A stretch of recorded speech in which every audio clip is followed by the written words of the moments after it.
বিচার চাই, কিন্তু যারা আজকে 24-এর গণহত্যার বিচার চাইতে গিয়ে ওই আলবদর, আল শামস, রাজাকার তাদেরকে আজকে ছাড়া দিচ্ছেন, জামিন দিচ্ছেন, সেটি কোনো ভালো লক্ষণ নয়। এই আজহারুল ইসলাম সম্পর্কে আপনাদের ধারণা আছে, এবং জামায়াতে ইসলাম তার যে রাজনীতি, সেই রাজনীতি সম্পর্কে আপনাদের ধারণা আছে। 1941 সালে এই দেশে মওদুদি তার যে ওই যে সন্ত্রাসী রাজনীতি, সেই রাজনীতি তারা কায়েম করেছিল। এবং আমরা দেখেছি ভাষা আন্দোলনে যে এই যে জামায়াতে ইসলাম সেই সময় তারা বিতাড়িত হয়েছিল সর্বক্ষেত্র থেকে, এবং গোলাম আজম ওই ভাষা আন্দোলনে অংশগ্রহণ করার যে অপরাধ তার হয়েছিল সেটি তিনি ভুল স্বীকার করেছেন। তার ভাষা আন্দোলনে অংশগ্রহণ করা তার ঠিক হয়নি, এইভাবে করে তিনি বলেছেন। এবং মুক্তিযুদ্ধে এই জামায়াতে ইসলাম কি ভূমিকা পালন করেছে সেটি আপনারা জানেন।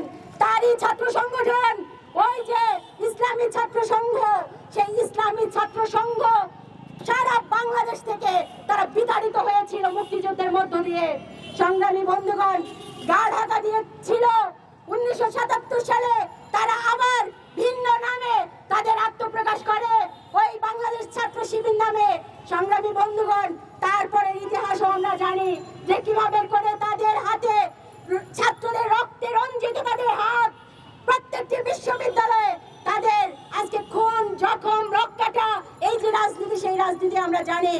সংগ্রামী বন্ধুগণ, ফলে রাজনৈতিক যে মতাদর্শ সেটি এমন বিষ, যে কারণে আজকে আমরা দেখছি যে আজকে সেই রাজনীতির নামে নানান ধরনের কর্মকাণ্ড এখানে পরিচালনা করা হচ্ছে।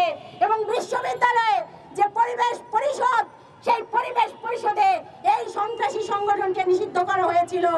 আমরা গণঅভ্যুত্থানের মধ্য দিয়ে বাংলাদেশের ইতিহাস, বাংলাদেশের ঐতিহ্য, বাংলাদেশের সংগ্রামী ভূমিকা, সেগুলোকে আমরা মুছতে দিতে পারি না।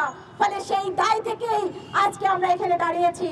আমরা বলতে চাই, আজকে 5 তারিখের পরে অনেক বড় বড় যারা কুখ্যাত সন্ত্রাসী তারা ছাড়া পেয়েছে, এটি কোনো ভালো লক্ষণ নয়।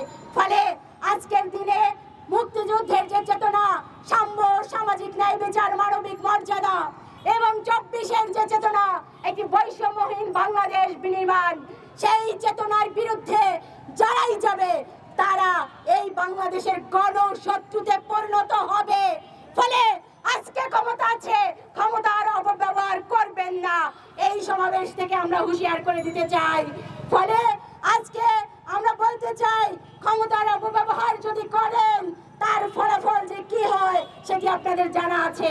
ফলে আমরা বলতে চাই, আগামী দিনে মুক্তিযুদ্ধের যে চেতনা, 24-এর গণঅভ্যুত্থানের যে চেতনা, সেই চেতনার বাংলাদেশ বিনির্মাণে ঐক্যবদ্ধভাবে লড়াই পরিচালনা করতে হবে। সেই লড়াই আমরা থাকবো।